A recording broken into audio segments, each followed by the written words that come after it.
루브르 박물관을 이렇게 건물을 보시다 보면 이니셜이 새겨져 있는 상징물들이 굉장히 많습니다. 그래요. 예. H를 새겨놓은 앙리, 영어로 헨리. 에르메스가 아니고요. 앙리 2세의 왕실의 문양입니다. 그리고 K가 있고요. K는 샤를 9세입니다. 그런데 어떤 그 이니셜을 보면 N이라고 하는 이니셜도 있어요. 이 N은 누구를 가리킬까? 설마 나폴레옹? 나폴레옹입니다. 그렇습니다.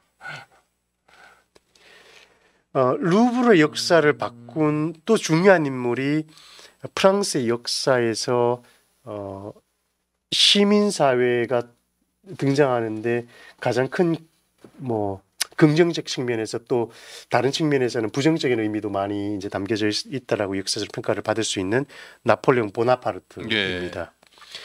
나폴레옹이 프랑스 혁명을 이끌어갈 즈음에서 이제 구시대의 상징이었었던 궁을 폐쇄를 하고는 이 궁을 시민에게 돌리는 그 박물관으로 기능을 이제 바꾸게 되고요. 이 시대 때 부각한 미술계의 절대 권력이 있었습니다. 이 사람이 바로 신구호전주의 미술을 이끌었었던 자크 루이 다비드라는 사람입니다. 혁명가 같은 느낌인데요. 혁명가였습니다, 실제로. 아, 그래요? 초기에 이 사람이 우리가 알고 있는 로베스피에르, 당통 이런 사람과 함께 혁명당을 이끌었던 주요 인물입니다. 그렇군요. 그래서 그림이 그렇게 그려졌나 보군요. 그런데 당통도 로베스피에르도 다 단두대에서 처형됐잖아요. 죽었죠. 예. 원래 자크 루이 다비드도 불려가서 단두대에서 처형이 돼야 하는데 그림을 너무 잘 그렸구나. 그래서 살은 그림을 잘 그리기도 했지만 네. 그 정권이라고 권력이라고 하는 측면에서 봤을 때 이 사람은 굉장히 기회주의자였어요. 자기가 의회에 소환이 돼서 처형을 당할 거라는 걸 미리 알았습니다. 예. 보통 혁명가들은 정의감이 있기 때문에 목숨을 내놓고서라도 자기 명예를 지키죠. 이 사람은 명예를 포기하고 목숨을 지켰습니다. 감기 몸살로 법정에 출도 못한다고 죽음을 면했고요. 나중에 1년 형을 삽니다. 1년 형을 살고는 법정에 출두해서 변론을 하는데 내 마음은 순수했지만 머리가 잠깐 잘못돼서 내가 혁명에 가담했다 라고 하는 배반의 말을 남기고는 1년 형을 살고는 이제 목숨을 부지하고요.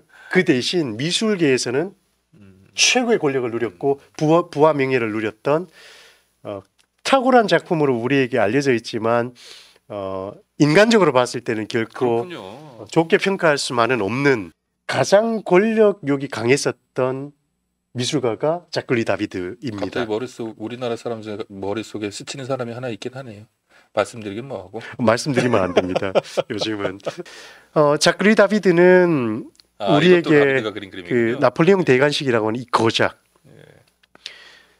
폭이 9m 79cm나 됩니다. 어마어마하게 큰 작품이죠. 작품 앞에 서게 되면 실제로 우리가 교회에서 이 대관식에 참여하는 것 같은 그런 이제 착각을 불러일으키는데 1804년 12월 2일에 파리 노트르담 대성당에서 나폴레옹이 대관식을 거행하게 되는데 이 대관식의 장면을 스케치를 해서 만든 두 점의 작품이 있습니다. 이 똑같이 생긴 게 두 점이 있습니다. 한 작품은 루브르에 있고요. 다른 한 작품은 베르사유 궁전에 있습니다. 권력자 입장에서는 저런 그림을 그려줬으니 저렇게 멋있게 그려줬으니 얼마나 이쁘겠어요. 그렇습니다. 원래 전통적으로 프랑스의 왕들은요 대관식을 루브르에서 노트르담에서 하지 않습니다.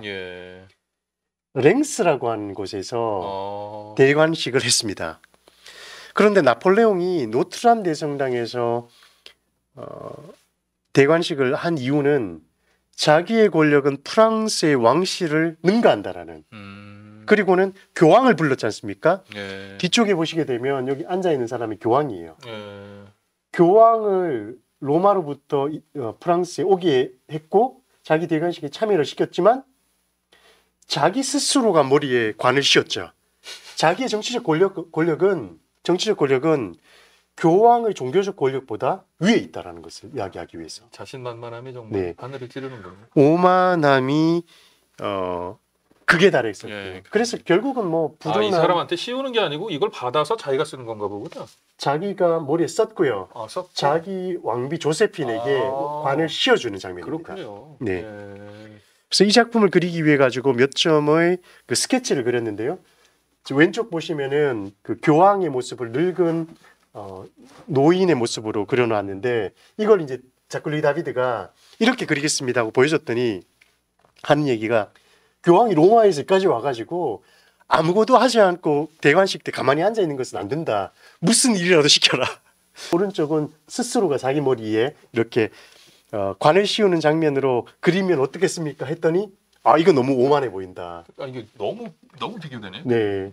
그래서 이렇게 그려서는 안 된다고 이제 나폴레옹이 해서 오늘날에 우리가 볼 수 있는 그런 장면으로. 지금 보시면 이 작품에서는 교황이 손을 들고 축사를 하고 있지 않습니까? 예, 그러네요. 예. 조금 겸손해 보이기도 하고 예. 이미 자기 머리에는 월계수의 모티브인 관을 씌워져 있고 이 관을 들고는 이제 조세핀에게 왕비에게 머리에 이제 관을 씌우려고 하는 그런 장면인데 수많은 인물들을 실제로 이 대관식에 참여했었던 인물들을 한 명 한 명 인터뷰를 하고 스케치를 해서 가능한 대부분의 인물들은 스케치를 하고 여기다 그렸다 그러더라고요. 그렇군요. 2층에 보면 나폴레옹의 어머니가 참석을 한 것으로 여기는 그려져 있지만 어머니는 안 왔다고 합니다. 예. 그 이유가 형을 초대를 안 했대요. 형하고 관계가 안 좋았는지. 그래서 형을 초대 안 했기 때문에 어머니가 화가 나가지고 어머니는 안 왔다라고 하는 뭐 재미있는 이야기도 그림 있는데 하나에도 참 재밌는 일이 많네요. 에피소드가. 여기 보시면은 뭐 나폴레옹 형들도 있고요, 뭐 동생들도 있고 누이들도 있고 뭐 어머니도 있고 교황도 있고 뭐 수많은 인물들이 있습니다. 심지어 잘 찾아보면은 여기 어딘가에 여기요. 다비드가 스스로 이 그림을 그리고 있는 자기 얼굴도 씌워놓습니다. 여기 그림을 그리는 거 같네요. 네, 스케치북을 들고요. 이 완성된 작품을 보고는 나폴레옹이 거대한 것이 아름답다. 그러니까 이제 뭐 여러 가지 해석이 될 수 있겠지만 일단은 이 작품이 너무 좋다는 거겠죠. 또 여기서 거대하다는 것은 작품의 크기도 크겠지만 자기의 위대함이 이 거대함으로 표현이 됐고 미술계 최고의 권력자로 올라가게 됩니다.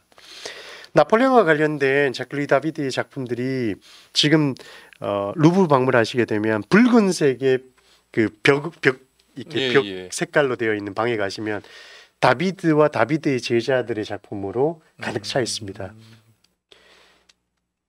자클리 다비드 이후에 자클리 다비드는 신고전주의 미술을 이끌었었고요. 신고전주의 미술 다음에 등장하는 미술 양식이 낭만주의인데 이 낭만주의를 이끈 대가들은 자클리 다비드의 제자들입니다. 네, 그렇군요.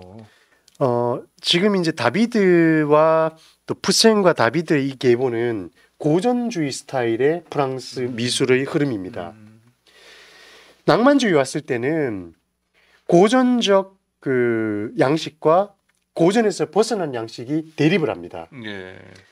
아까 제가 보여드렸었던 들라크로아라고 하는 미술가의 민중을 이끄는 자유 그림을 머릿속에 떠올리시게 되면 그 작품은 고전적이지 않죠. 그렇죠. 색채나 인물의 움직임이나 작품의 구성이 굉장히 파격적이죠. 다비드의 제자들은 고전적인 균형감과 통일성을 추구했다면은 그 대립 지점에 있었던 미술가들이 들라크로아. 이 사람들은 전통적인 고전주의에서 벗어난 혁명적인 미술가였습니다. 이 미술가들이 현대 미술의 문을 여는데 중요한 그렇군요. 그 발단을 제공을 해주셨고요. 프랑사 제라 그리고 장도미닉 앵글이라고 하는 이 미술가의 작품을 보게 되면 사람의 인체가 이상화되었고 아주 고전적인 미를 갖추고 있지 않습니까? 고전적인 미라고 하면 실제로 사람을 실제적으로 그리는 게 아니라 가장 이상화된 아름다움을 표현하는 거 아니겠습니까? 왼쪽의 작품은 큐피드와 푸시케라고 하는 그 신화에 나오는 인물들의 표현을 하고 있는 것이고 오른쪽에는 그 오리엔탈리즘이라고 동방의 신비로운 세계에 대한 유럽인들의 그 궁금증들이 담겨져 있는 오달리스크 저 오달리스크가 뭐 터키 말로 뭐 매춘부 뭐 이런 걸로 뭐 그렇게 의미하는 해석이 거죠? 됩니다. 예. 맞습니다. 고급 창부들이었죠. 예, 고급 창부. 그러니까 고급 창부를 그린 거잖아요. 그렇습니다. 그 남성들이 갈 수가 없고요. 그러니까 술탄이 자신을 위해서 이렇게 금남의 구역을 만들어 두고는 거기에 이제 자기를 위해서 봉사하는 여성들을 그 생활하게 하는 그런 공간이었죠. 그래서 이런 작품들은 이제 고전주의의 화풍이 전통적으로 계속 계보가 연결되는 것이고요. 반면에 제리코, 테오도르 제리코라고 하는 이런 작가의 작품을 보면은 아카데믹한 작품에서 벗어나서 파격적인 작품들. 그래 이런 작품들이 이제 대중적으로 많이 관심들을 불러일으킵니다. 그래서 고전주의적 규범에서 벗어난 작품의 계보를 본다 그러면 이 또 색채와 역동성을 통해서 고전주의의 한 축을 담당했지만 아주 그 균형감과 통일성이 강조되는 그림에서는 벗어나 있죠. 아주 격정적이고 감성을 자극하고 그래서 제리코 그리고 이제 들라크루아라고 하는 인물로 낭만주의 새로운 이제 계보가 형성이 되게 되는데 저 인물 하나하나가 정말 엄청나게 역동적이네요. 사다나팔의 죽음이라고 하는 주제를 다루고 있는 그림인데요. 사다나팔은 고대 시리아의 왕이었었고요.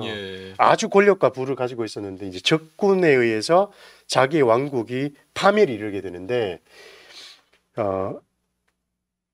적군이 쳐들어오면 위기의 순간 도망가야 되잖아요. 이 사다나팔이라고 하는 왕이 도망가지 않습니다. 그 대신 적이 쳐들어오게 되면 자기 소유였던 여성들이 적의 손에 넘어가서 유린을 당할 거니까 자기는 침대에 누워 있으면서 다 죽여라고 합니다. 그러니까 광란의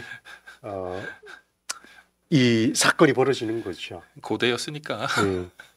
붉은색 침대 위에 누워 있는데 그 침대가 마치 흘러내리는 피를 연상을 시키고요. 그러네요. 네, 수많은 여성들이 지금 그 남성들에 의해서 참혹하게 죽임을 당하는 이 오른쪽 뒤쪽에 보면 이제 적들이 쳐들어오고 곧 있으면은 함락이 되어서 최후를 맞이한다라는 그런 미래적 사건이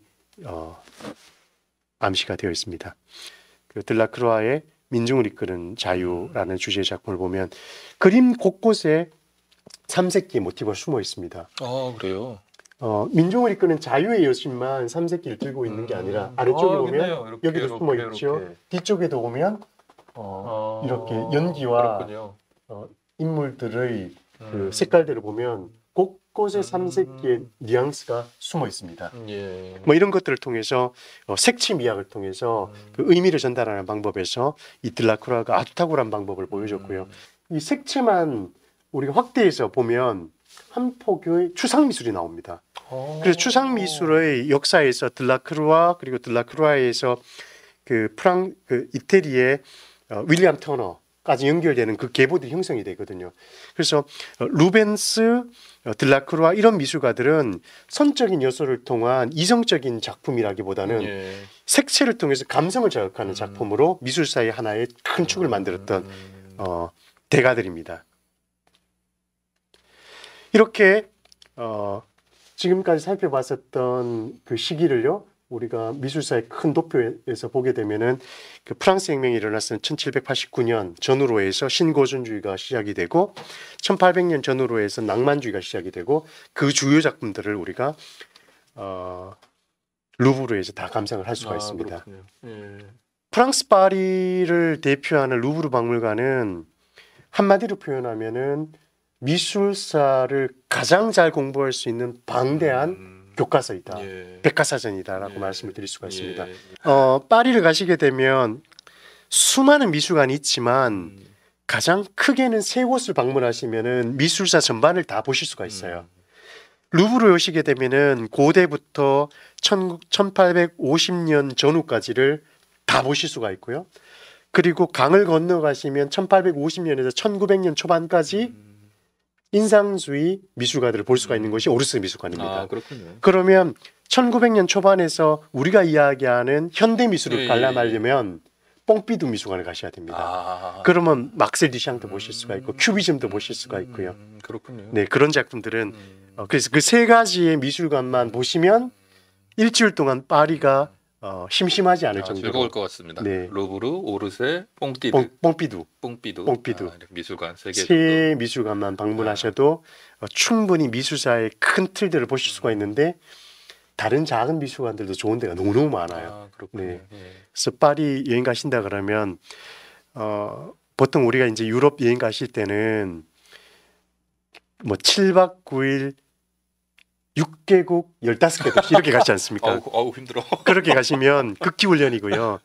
그냥 파리만 열흘 가셔서 파리 사람처럼 한 예. 10일 정도 예. 편안하게 쉬시다 오시면 너무 좋고요. 아, 예. 예. 아, 언제 그런 날이 올 수 있을지 잘 모르겠습니다.